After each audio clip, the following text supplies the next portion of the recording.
할렐루야. 오늘 같이 나누실 하나님의 말씀은 마가복음 6장 1절부터 6절까지의 말씀입니다. 마가복음 6장 1절부터 6절까지의 말씀 다 같이 한 목소리로 봉독하겠습니다. 예수께서 거기를 떠나사 고향으로 가시니 제자들도 따르니라. 안식일이 되어 회당에서 가르치시니 많은 사람이 듣고 놀라 이르되 이 사람이 어디서 이런 것을 얻었느냐? 이 사람이 받은 지혜와 그 손으로 이루어지는 이런 권능이 어찌 되느냐? 이 사람이 마리아의 아들 목수가 아니냐? 야고보와 요셉과 유다와 시몬의 형제가 아니냐? 그 누이들이 우리와 함께 여기 있지 아니하냐 하고 예수를 배척한지라.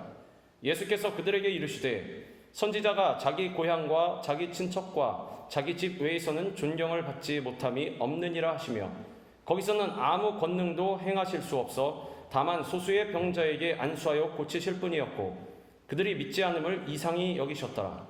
이에 모든 촌에 두루 다니시며 가르치시더라. 아멘. 오늘 이 말씀을 갖고 편견을 버리고 라는 제목으로 같이 은혜를 나누겠습니다. 누군가를 인정한다는 것은 그 사람을 잘 안다는 뜻입니다. 어찌 보면 당연한 것입니다. 그 사람에 대해서 아무것도 모르는데, 잘 알지도 못하는데 그 사람을 인정할 수는 없는 것입니다. 그렇다면 예를 들어서 어떤 사람이 있다고 가정해 볼 때 그 사람에 대해서 가장 잘 아는 사람은 누구겠습니까? 바로 그 사람의 가족일 것입니다. 또한 어렸을 때부터 같이 지냈던 가까운 친척이나 그 사람과 관계가 있는 친구, 이웃들이라고 할 수 있을 것입니다. 그런데 오늘 본문 말씀에 나와 있는 사건은 이와 반대되는 상황을 이야기합니다. 예수님이 어렸을 때부터 자라온 고향에서 당신을 누구보다 잘 알고 있을 고향 사람들로부터 오히려 인정을 받지 못하셨다는 사실입니다.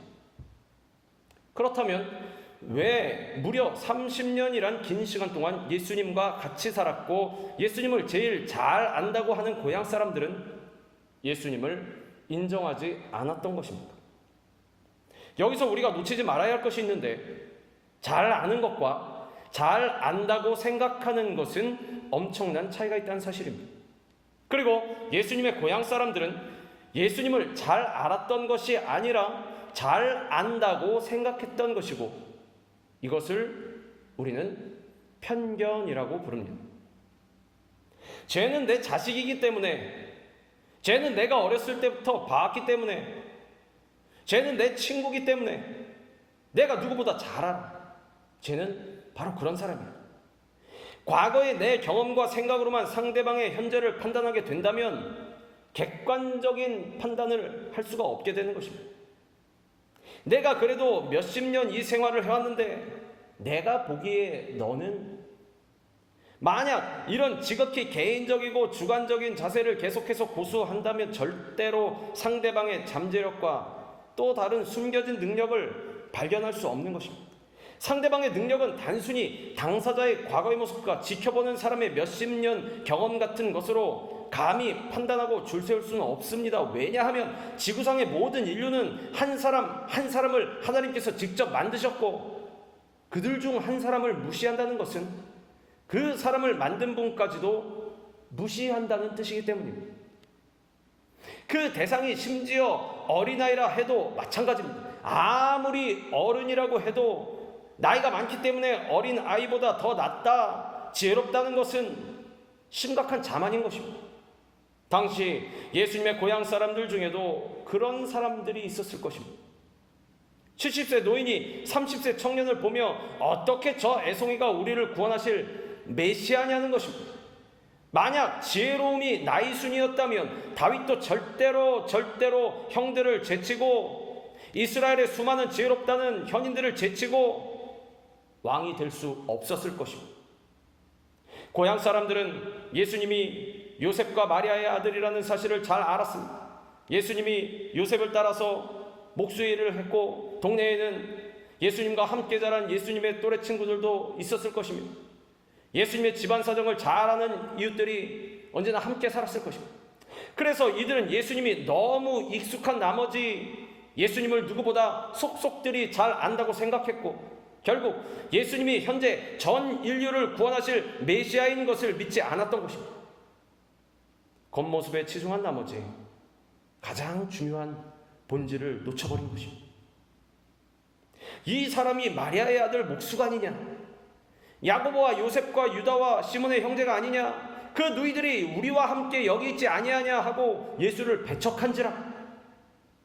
잘 알면 믿을 수밖에 없는데 아이러니하게도 너무 잘 알기 때문에 믿지 못한 꼴이 된 것입니다.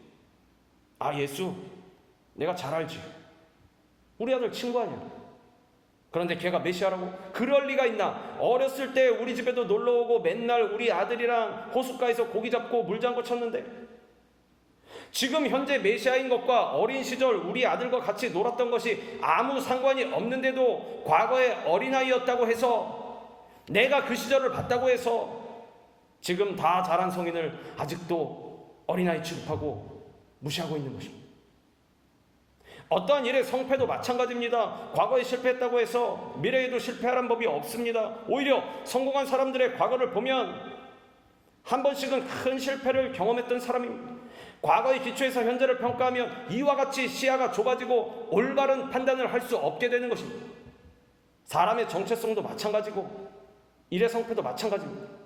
과거에 머물러 있으면 절대로 더 중요한 미래를 볼 수 없는 것입니다. 그렇다면 고향 사람들은 예수님의 현재 모습을 보지 못했기 때문에 예수님을 인정할 수가 없었던 것입니까? 하면 그렇지도 않습니다. 이 편견이라는 것은 과거에 매여 있는 것을 넘어서 현실을 똑바로 볼 수 있는 시각마저도 마비시켜버리는 것입니다. 즉, 예수님을 배척한 고향 사람들은 과거 예수님의 어린 시절은 봤지만 현재 예수님의 능력을 육신의 눈으로 보지 못했기 때문에 배척한 것이 아니라는 사실입니다. 본문 2절을 보면 오히려 이들은 당시에 장성하신 예수님의 지혜와 능력을 직접 듣고 목격한 것을 알 수가 있습니다. 안식일이 되어 회당에서 가르치시니 많은 사람이 듣고 놀라 이르되, 이 사람이 어디서 이런 것을 얻었느냐? 이 사람이 받은 지혜와 그 손으로 이루어지는 이런 권능이 어찌 됨이냐? 아무리 어렸을 때부터 예수님과 같이 생활하고 같이 놀고 그 삶을 같이 살아왔다고 할지라도 지금 현재 눈앞에서 능력을 행하시는 예수님을 봤으면, 그 지혜로운 말씀을 귀로 들었으면, 아, 우리가 알던 예전에 그 예수님이 아니구나, 지금의 예수님은 뭔가 다른 분이구나, 이렇게 생각이 바뀌고 예수님을 받아들일 수 있어야 할 텐데, 이 편견이라는 것이, 딱딱하게 굳어진 고집이, 교만함이 자격지심과 질투심으로 굳어져서 지금 내 눈앞에 보이고 있는 것을 인정하지 않게 만드는 것입니다. 너는 아무리 지혜롭고 능력이 많아도, 심지어 내가 메시아라고 해도 아무리 그래도 너는 내 자식이야. 너는 내 동생이야. 내가 네 삼촌이야. 내가 너보다 어른이야. 너는 나보다 밑이야. 예수님께서 뭐라고 말씀하셨습니까? 선지자가 자기 고향과 자기 친척과 자기 집 외에서는 존경을 받지 못함이 없느니라. 결국 이들은 예수님을 인정하지 않았고 믿지 않았고 구원으로 이룰 수 있는 길에서 스스로 발걸음을 돌려서 멸망의 길로 가게 되었다는 것입니다. 반대로 예수님을 알지 못했던 사람들, 직접 본 적도 없고 막연히 예수님의 소문만을 들은 사람들은 오히려 메시아 예수님을 믿었습니다. 그 중에 평범한 목수의 아들이었던 예수님보다 고위 공직자로서 상대적으로 높은 신분이었지만 예수님을 구주로 믿어 기적을 체험한 한 사람이 있습니다. 가버나움에 사는 왕의 신하인 이 남자는 자기 아들이 죽게 되자 예수님이 가나에 오신다는 소문을 듣고 직접 찾아옵니다. 그리고 자신의 집에 가서 아들을 고쳐주시기를 간청하지만 예수님은 그 사람의 집에 가는 대신에 지금 이 순간 너의 아들이 살아났다고 말씀하십니다. 여기서 중요한 것은 예수님을 자기 집에 모시고 가서 죽을 병에 걸린 아들이 고침을 받게 할 생각이었던 이 정치인은 예수님의 갈 필요 없다, 내 아들이 치료되었다, 이 말 한마디를 믿고 깨끗이 발걸음을 돌려서 돌아갔다는 것입니다. 시공을 초월한 대단한 믿음인 것입니다. 아버지라면 자기 아들이 지금 숨이 붙었다 떨어졌다 해서 고쳐줄 사람을 찾아갔는데 내가 갈 필요 없다고 내 아들 낳을 거니까 돌아가라고 하면 그냥 발걸음을 돌릴 사람이 어디 있습니까?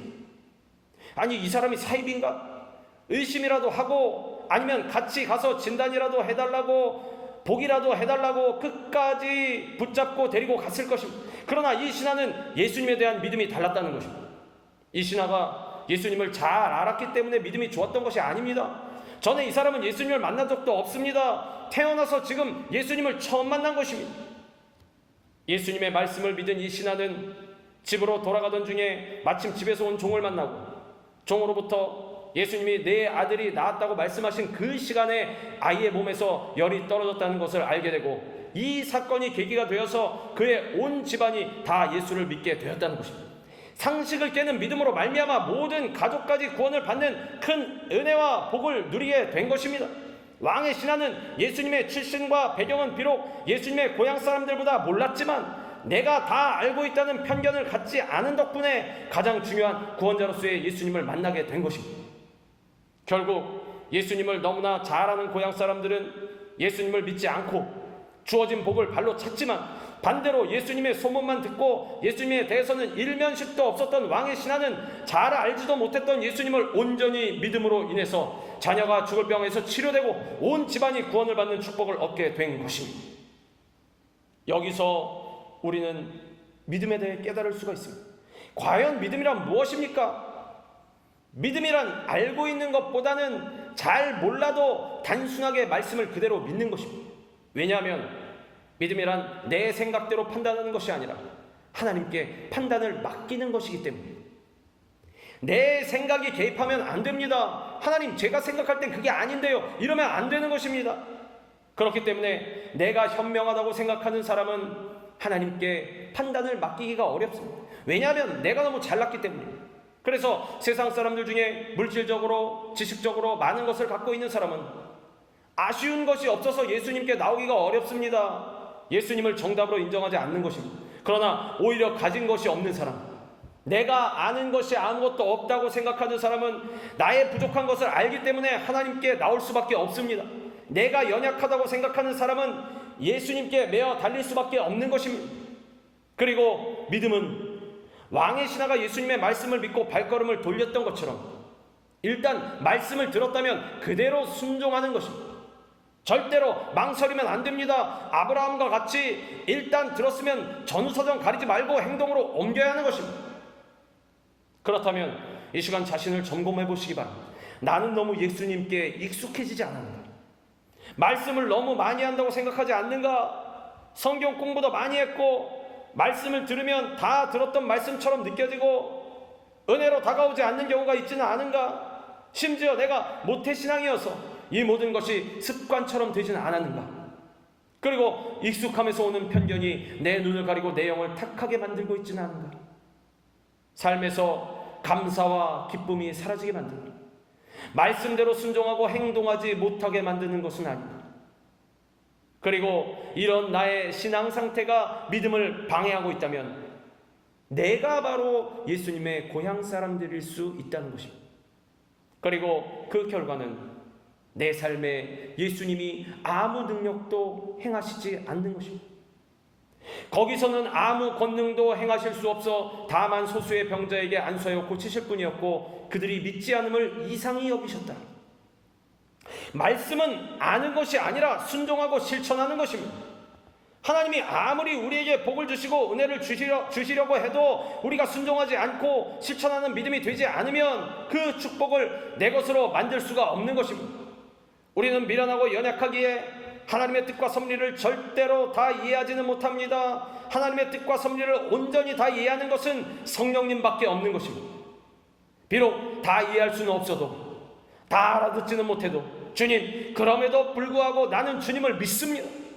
믿음과 겸손으로 순종하며 나아갈 때 우리는 하나님의 은혜와 복을 내 것으로 만들 수 있는 것입니다. 만약 지나온 세월 동안 기도와 믿음으로 역사를 이룬 경험들이 쌓이고 오랜 시간 예수님을 알아왔는데도 자만하지 않고 앞으로도 여전히 말씀을 들을 때마다 새로운 예수님의 은혜를 경험하며 계속해서 그와 같이 겸손하게 신앙의 연륜을 쌓아간다면 그보다 더 좋을 수는 없을 것입니다. 그러나 세월이 가고 신앙의 연륜은 쌓였지만 기도의 역사를 체험하거나 믿음의 역사를 경험하지 못하고 시간이 감에 따라 열정이 식고 말씀이 지금도 내 삶 가운데서 실존하는 사실로 온전히 믿어지지 않는다면 나의 마음은 이미 돌밭과 같이 굳어져 버렸을 수 있습니다. 오늘 나의 마음을 갈아엎어야 하는 것입니다. 왕의 신하와 같이 오히려 예수님을 처음 믿은 사람들이 더 순수하게 말씀을 받아들이고 순종하며 더 깊은 영적 체험과 은혜를 받고 있을 수 있습니다. 성경을 일독하지는 않았지만 내 소유를 나누어서 이웃을 섬기고 있을 수 있다는 것입니다. 성경이 몇 권으로 되어 있는지는 알지 못하지만 평생 굳어진 성격 때문에 남에게 상처 주면서 살았던 사람이 친절하고 온유한 사람으로 변화되고 있을 수 있다는 것입니다. 원래 시간이 갈수록 사람의 마음과 성격이라는 것은 자연스럽게 한쪽으로 굳어집니다. 그러나 그럼에도 불구하고 우리 그리스도인들은 달라야 하는 것입니다. 만약 말씀을 읽어도 은혜가 되지 않고 들어도 감동이 없고 묵상해도 의심이 더 깊어만 가고 예수님을 더 알아가는 새로움이 없다면 이미 우리의 마음은 열매 맺을 수 없는 쓸모없는 땅이 되어버린 것입니다. 오랜 신앙생활의 연륜과 직분보다 더 중요한 것은 예수 그리스도를 향한 순수한 믿음이요 말씀에 대한 실천인 것입니다. 편견을 버려야 합니다. 교만을 버려야 하는 것입니다. 다시 일어서서 분발해야 합니다. 그럴 때 하나님께서 우리에게 힘을 주시고 다시 강건한 믿음이 되도록 성령으로 채워주시는 것입니다. 우리는 자신의 경험의 틀을 뛰어넘을 줄 알아야 합니다. 사람이 편견에 사로잡히는 이유는 과거 경험의 틀 안에 갇혀있기 때문입니다. 과거의 경험은 현재의 의사결정을 할 수 있는 도구 중에 하나이긴 하지만 사람이 모든 것을 다 경험할 수 없다는 사실을 놓치지 말아야 합니다. 그렇기 때문에 내 경험은 지극히 작은 일부분임을, 내 판단과 생각은 70억 인구 중에 한 명의 판단과 생각에 불과함을 인정해야 편견에서 벗어날 수 있는 것입니다. 사람이 편견을 벗어간다는 것을 마음이 넓어진다고 표현합니다. 사람의 마음이 넓어짐은 내가 경험하지 못한 것들을 이해할 줄 아는 것입니다. 내가 경험하지 못한 경험과 교훈들을 열려진 마음으로 받아들이는 사람이 넓은 마음을 갖게 되고 편견의 감옥에서 나오는 것입니다. 배움이 열려있는 마음, 겸손한 사람이 결국 하나님의 은혜를 누리게 되는 것입니다. 주님, 나는 주님이 필요한 사람입니다. 나의 지식으로는 아무것도 할 수 없고 나의 힘으로는 아무것도 할 수 없습니다. 주님께서 나와 함께 해주셔야만이, 주님의 지혜를 주셔야만이 비로소 내가 주님 안에서 모든 것을 할 수가 있습니다. 나에게 말씀하여 주옵소서. 어떤 말씀이든 주님의 말씀에 순종하겠습니다. 주님, 나를 도와주시옵소서. 이와 같은 모습이 있을 때 성령께서 우리의 마음에 내 말씀을 들려주시고 예상치도 못한 능력과 복을 내려주시는 것입니다. 연약한 나의 현주소를 인정함으로써 나를 부인하고 그리스도의 주권을 인정할 때 편견에서 벗어나고 나를 위해 일하시는 예수님을 볼 수 있게 되는 것입니다. 모든 문제 해결책은 자기를 부인하고 예수 그리스도를 따르는 믿음에서 나오는 것입니다. 편견을 극복하는 그 길도 결국 나는 내 자신을 어떻게 생각하느냐, 내가 예수 그리스도를 어떻게 생각하고 있느냐에 따라 달라지는 것입니다. 연약한 나의 모습을 바로 알고 자유에 연연하는 마음을 예수님의 십자가 앞에 내려놓고 예수님만을 따르기로 결단한다면 마음의 편견에서 벗어나게 되는 것입니다.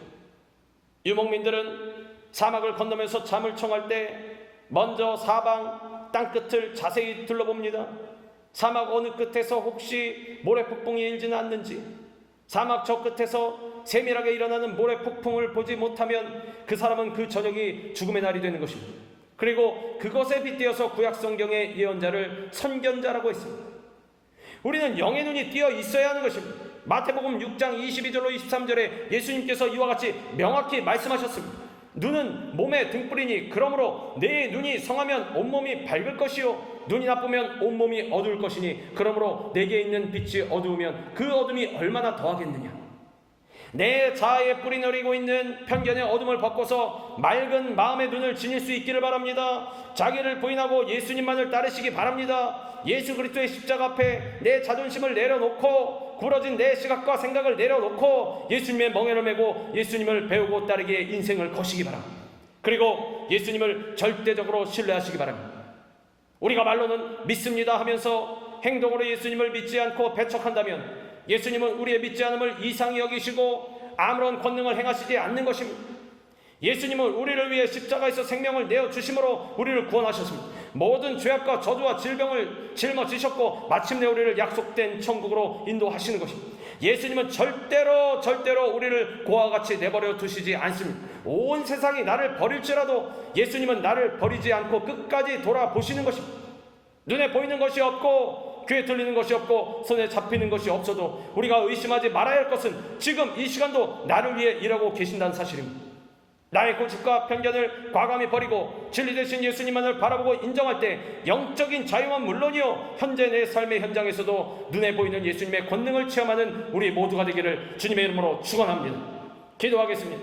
사랑과 은혜와 자비가 무한하신 하나님 아버지, 오늘 우리가 주의 말씀으로 인하여서 새롭게 되게 하여 주옵시고 편견을 버리고 늘 예수님을 믿고 의지하며 의심치 아니하는 우리 모든 주님의 귀한 신앙인들 되게 하여 주옵소서. 주의 말씀이 우리에게 떨어질 때에 그대로 실천하게 하여 주옵시고 그러므로 말미암아 세상의 빛과 소금의 역할을 다하는 우리 모두가 되게 하여 주시옵소서. 예수 그리스도의 이름으로 감사하며 기도드리옵나이다. 아멘.